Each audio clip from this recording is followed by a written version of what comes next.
Hace casi 36 años ocurrió una tragedia que prácticamente enlutó al club. Cambió mucha de su mística y obviamente cambió el futuro deportivo incluso del club. Quizás no solamente el club, sino que también toda Inglaterra. Hablamos de la tragedia de Hillsborough, una tragedia que hasta el día de hoy se recuerda. Y hoy en la taberna de Billy Bob vamos a hablar sobre ello.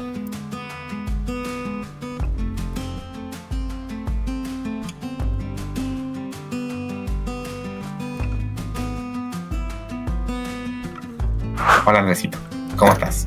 Hola.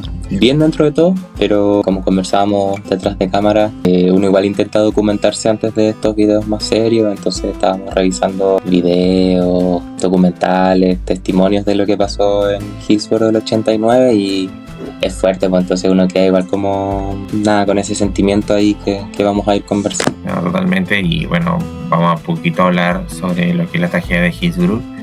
Y para comenzar, obviamente, vamos a decir que obviamente el fútbol no es ajeno a las desgracias, pese a ser como un pasatiempo, algo creado en un principio para el disfrute, sobre todo desde el punto de vista de los espectadores. Lamentablemente también tiene su historia negra, una serie de hechos y sucesos que en muchas ocasiones se cobraron el máximo peaje, como la tragedia de Hillsborough. Obviamente es algo que cambió el futuro del club, como dijimos al principio. ¿Qué es la tragedia de Hillsborough? Un poco para entender qué es. Fue un suceso que ocurrió el 15 de abril de 1989, hace ya casi 36 años, justamente en el estadio que lleva el mismo nombre, Hillsborough, el estadio del Sheffield Wednesday, que actualmente está en la Championship. La tragedia tenía razón de que en este estadio neutral se jugaba la semifinal de la FA Cup entre el Liverpool y el Nottingham Forest. ¿Cuál era el problema, Andresito, del estadio de Hillsborough? Era que era un estadio que se había renovado en el año 1960, pero ya para el año 80 había quedado prácticamente obsoleto respecto a las normas y requisitos de seguridad que pedía la FA, la Federación de Fútbol Inglés. Pese a ello, la misma Federación de Fútbol Inglés fue la que autorizó este partido, lo cual ya desde el inicio hablamos de un grave problema desde la Federación. Sí, además lo vamos a ir conversando en todo lo que respecta a la organización. Se tenía la medida de que la hinchada local y visitante, si bien era en terreno neutro, llegaran de lugares distintos, intentar que no se crucen en pleno auge hooligan con toda la connotación que tenía desde el gobierno conservador de Margaret Thatcher también. Entonces se le dio a la hinchada de Liverpool el sector más pequeño del estadio, siendo que era la más convocante, que traía más gente. Contraintuitivamente encerraron a más personas en un espacio más pequeño. Exactamente como tú dices, Andresito, muchas cosas tuvieron que ver con eso, y justamente el día del partido miles de aficionados llegaron al estadio justamente para ver el partido. Muchos viajaron en una semifinal de FA Cup y por tanto llegaron mucha gente en autobuses, taxis, tren y de muchas otras formas al estadio de Sheffield Wednesday. Al momento que llegaron, obviamente comenzó a haber un atochamiento que finalmente terminó en un embotellamiento. Otra de las responsabilidades muy grandes que ocurrieron fue la organización policial, especialmente en cuanto a los accesos al estadio, porque hubo una nula gestión respecto a la gente que entraba. Ya para la hora del partido, al momento que se iniciaba, a las 3 de la tarde, habían prácticamente 10.000 seguidores que estaban entrando al mismo tiempo por Lepin Lane, que era la calle principal del acceso al estadio. Aquello obviamente generó este efecto de cuello de botella por la que la gente accedía, y desde atrás, o sea, desde la gente que ya estaba dentro del estadio, no era consciente justamente de lo que estaba pasando. Entonces esto generó un proceso de gente que quería entrar para estar viendo el partido que se había iniciado pese a los problemas que habían ocurrido fuera del estadio, y gente adentro que no entendía por qué cada vez había menos espacio para ver el partido. Esto obviamente habla de que el protocolo que tenían era muy malo, que no se tenía control respecto al tráfico humano y que por tanto el partido a las 3:05 se tuvo que finalmente dar por terminado. ¿Por qué, Andresito? Porque había ocurrido esto.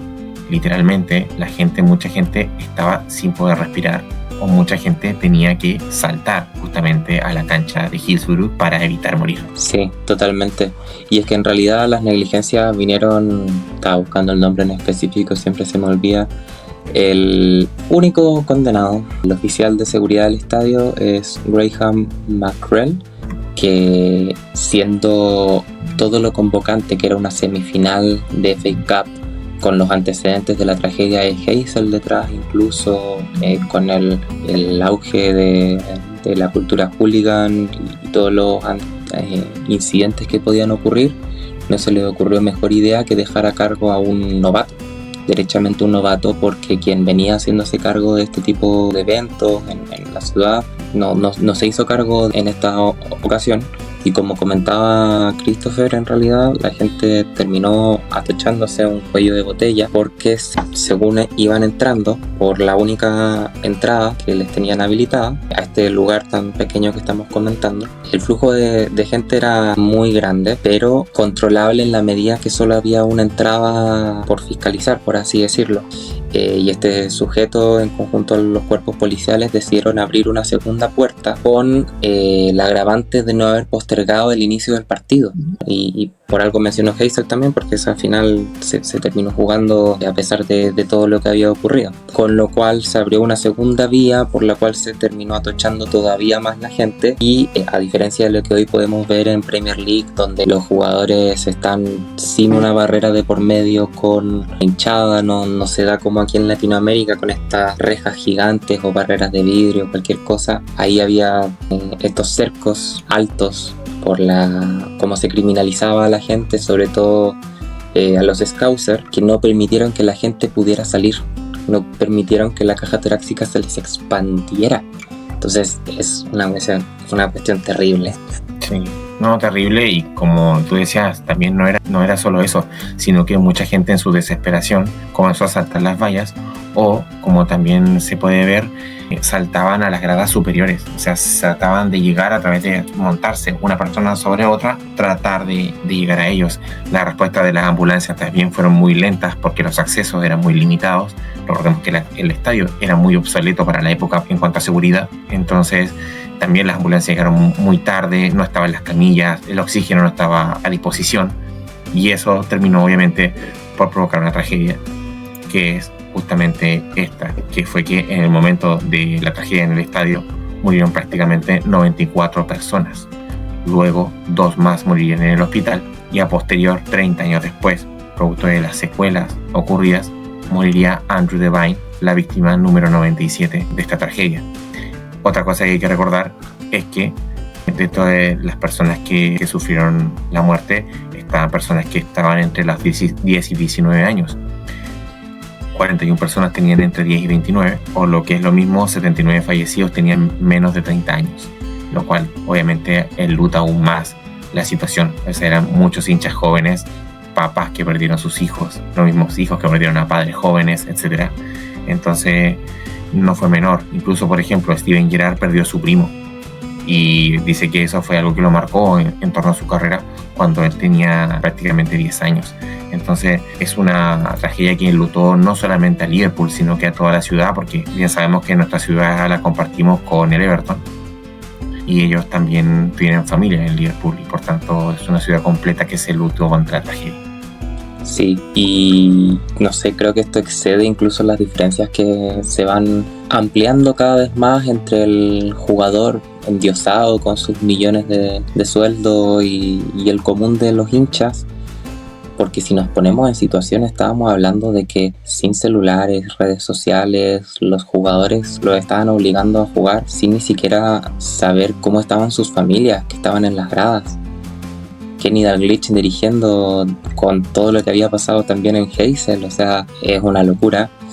Y ahí el sentimiento de hermandad también con Everton, que desde la sana rivalidad podemos bromear entre un club y otro, pero es toda una ciudad a la que se enlutó. Es el primo de Gerrard, que falleció con 10 años, es la gente que, como decías, al no disponer de camillas, usaba las vallas publicitarias como camillas improvisadas.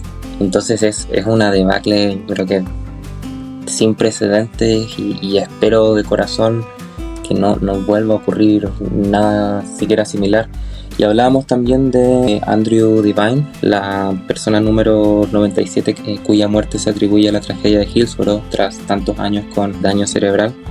Y lo mostré en algún directo, pero me gusta mostrarlo porque además de que estéticamente es muy bonita, siento que tiene el significado, aparte de que esta camiseta color beige de Liverpool es de la última temporada que vemos el 96 detrás. Exacto. El 96 entre las llamas, porque tras el fallecimiento de Andrew Devine se amplió a 97 los fallecidos con la tragedia de Hillsborough.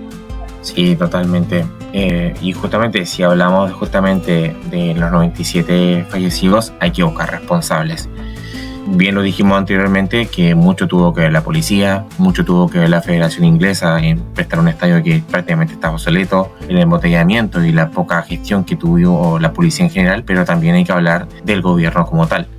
Margaret Thatcher obviamente se atribuye el hecho de haber cambiado un poco el fútbol respecto a esto, porque obviamente después de esta tragedia se cambiaron muchas cosas en el fútbol, cosas como que se limitó el acceso al alcohol a los estadios, se puso mucho más seguridad al ingreso de los estadios, más apoyo policial, las butacas fueron obligatorias en prácticamente todos los estadios de la máxima categoría inglesa, donde todos los aficionados tenían que estar sentados y solamente en zonas habilitadas para estar de pie podían estarlo, como por ejemplo en el caso de Liverpool. El estadio de Anfield, por ejemplo, prácticamente tú tienes que estar sentado durante los 90 minutos, excepto en The Kop, que es una de las zonas donde tú puedes estar de pie.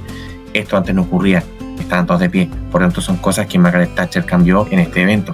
Pero no todo fue bueno, obviamente. Igual hay que echarle un poco de culpa al gobierno, porque en muchas de las situaciones que ocurrieron se la echaron en culpa al hooliganismo, a que eran hinchas que provocaban esto por placer, y mucho de culpa también tuvo un diario que prácticamente está vetado en la ciudad y que es de Sunderland, recito. Un estadio que prácticamente no tiene ninguna validez en la ciudad. Muchos lugares, servicentros de la ciudad prohíben venderlo. No tienen ningún tipo de membresía con este periódico inglés, y tiene que ver un poco con la portada que mostraron al día siguiente de la tragedia, en la cual el título, La Verdad, 4 días después, hablaban de la verdad como atribuyéndosela a decir de que los aficionados del Liverpool habían aprovechado la tragedia para robar las billeteras de otras víctimas, que también algunos habían orinado a algunos policías que estaban ahí como ayudando, y también que como que prácticamente los fans eran culpables de todo esto. Entonces es algo que obviamente caló muy fuerte y muy hondo en el orgullo del Scouser. Creo que es una palabra que viene justamente de la tragedia, porque Scouser viene justamente de ese sentido como de lucha. Entonces hablamos de esa tragedia en cuanto a The Sun, y es un diario que está prácticamente vetado. Sí, totalmente. A ver, primero quería hablar como con respecto al rol del Estado en todo esto. El Estado y el gobierno son cosas distintas.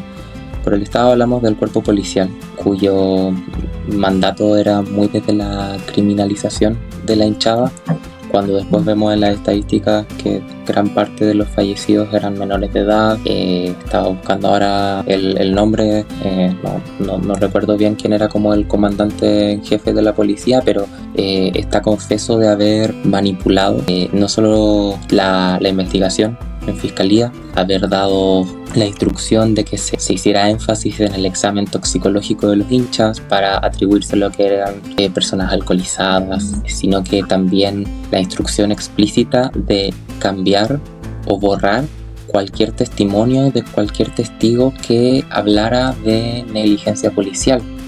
Después, a nivel estatal, como bien decías, hay un sentido de pertenencia muy fuerte de la comunidad Scouser de la ciudad de Liverpool.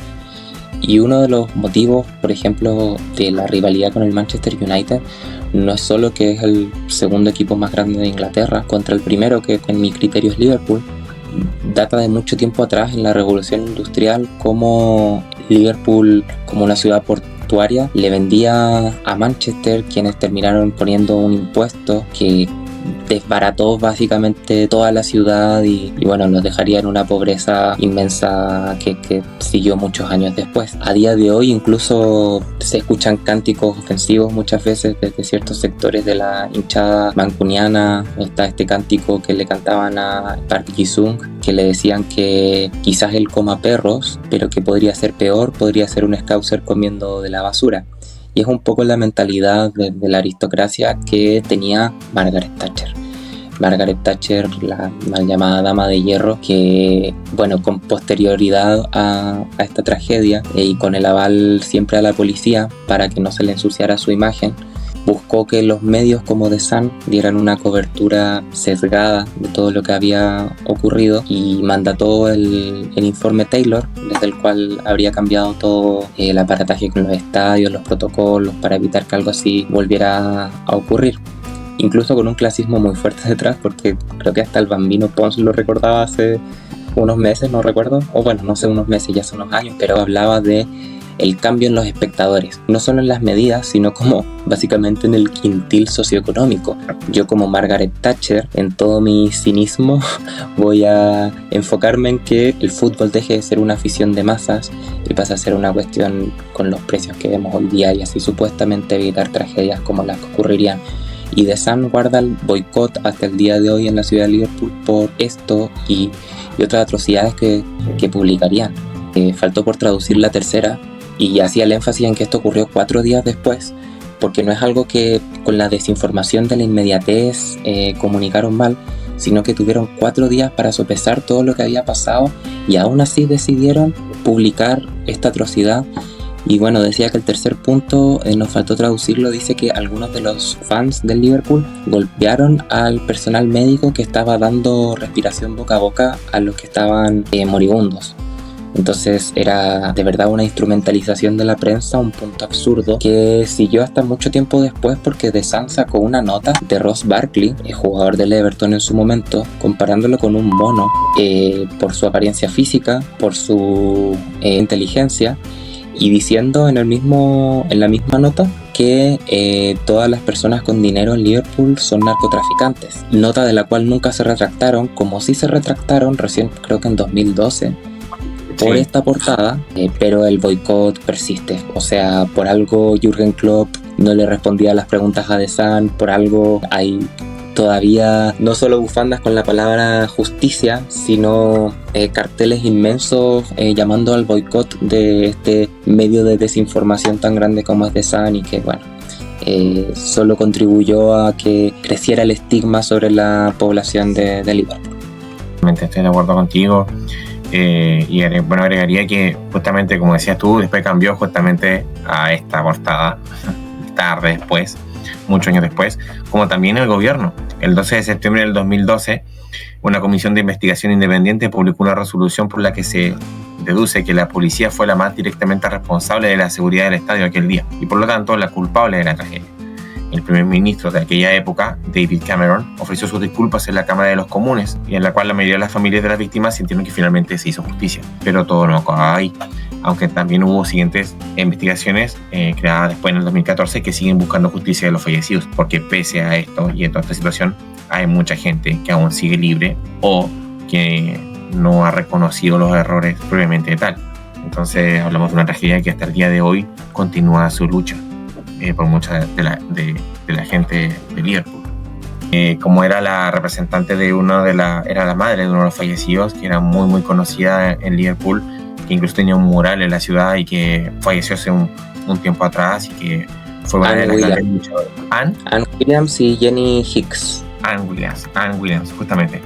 Anne Williams, que fue una de las principales luchadoras. Si ustedes van a Liverpool, van a ver que justamente ella tiene un mural en la ciudad. Prácticamente ella, podríamos decir que es como la gran abanderada de la ciudad respecto a lo que es la lucha de Hillsborough, y creo que vale la pena mencionar a una figura como ella, porque gracias a su gran aporte, a su lucha incesante, fue que se ha logrado un poco de justicia en la ciudad, ella, Anne Williams, ¿ya?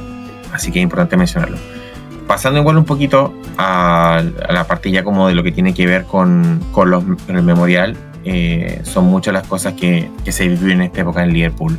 Ya anunció incluso el club en su página oficial que esta semana que viene Liverpool va a realizar numerosos homenajes, entre ellos el lanzamiento de 97 globos al cielo, que es algo que siempre se hace en el centro de Anfield, como también obviamente lo que tiene que ver con el mosaico que probablemente veamos este día domingo en el partido ante el West Ham, en el cual obviamente se hace este mosaico por las 97 víctimas de Hillsborough.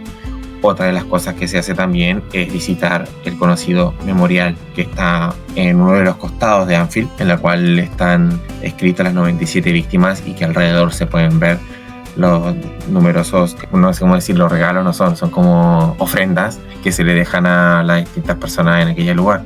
Entonces se puede, para las personas que lo puedan visitar, se dan cuenta que en ello hay mucho dolor, hay muchas familias que lamentan obviamente la pérdida de hijos, primos, padres, madres, esposas, esposos. Entonces tiene mucho que ver con un poco eso.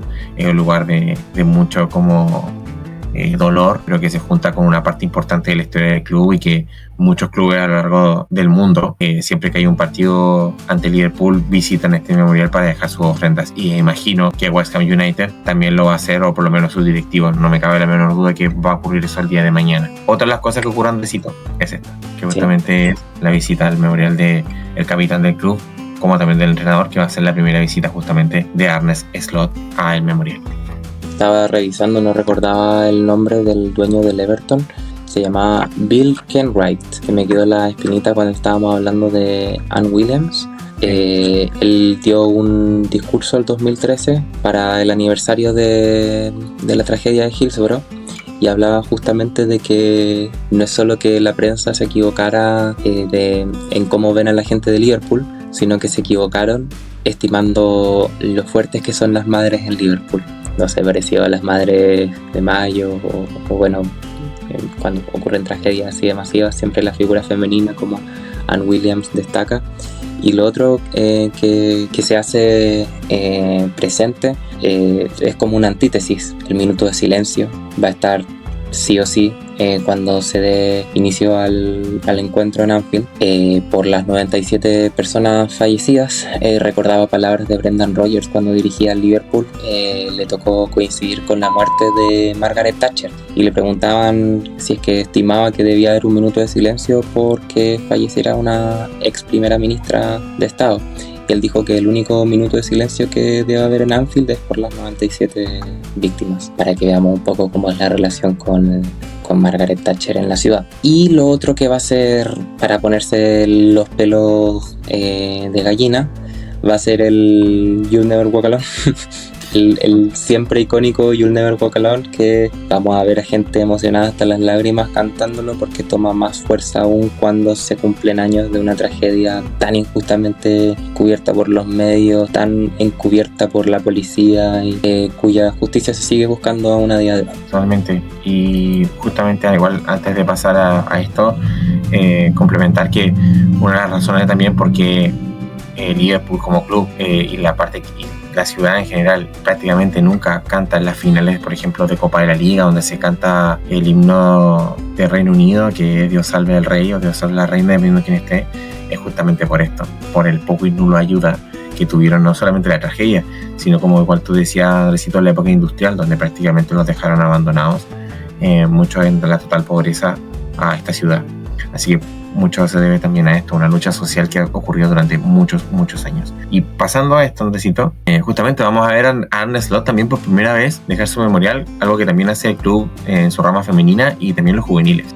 Que está perfecto, me encanta. Siento que la llama de la memoria tiene que estar siempre presente siento que ya pasa a ser un sello identitario del club, no puede borrarse, no puede dejar de hacerse ni darse por una obviedad. Exactamente. Así que, bueno, eso fue como un poco un video de explicar un poco a la gente que quizás desconoce un poco la tragedia más importante en la historia del club, y yo me atrevería a decir la tragedia más importante en torno al fútbol en todo el Reino Unido. Una tragedia que cambió prácticamente no solo el fútbol inglés, sino que también a la propia ciudad completamente, la unificó mucho más, la unificó con su clásico rival, unificó a las familias, unificó a los jugadores, cambió deportivamente al Liverpool en muchos sentidos, para bien y para mal, y es una llama que va a seguir viva y que justamente en estas fechas que vienen, muy cercanas a este 15 de abril, se cumplen ya 36 años y van a ocurrir todos estos homenajes, y es importante que obviamente estén informados y sepan la importancia de ese día. Dicho esto, agradecemos que hayan podido estar hasta acá en este video, en la Taberna de Billy Go, nuestros taberneros y taberneras, también obviamente a nuestros discípulos de Origi, que siempre nos dan ese gran aporte para que podamos hacer más videos como estos y ir mejorando día a día. No olviden que los que quieran hacerse miembros del canal, solamente por un precio de un cafecito al mes, pueden acceder a videos exclusivos y emojis exclusivos e insignias exclusivos en el canal. Así que nada, dicho esto, You'll Never Walk Alone. Chaito.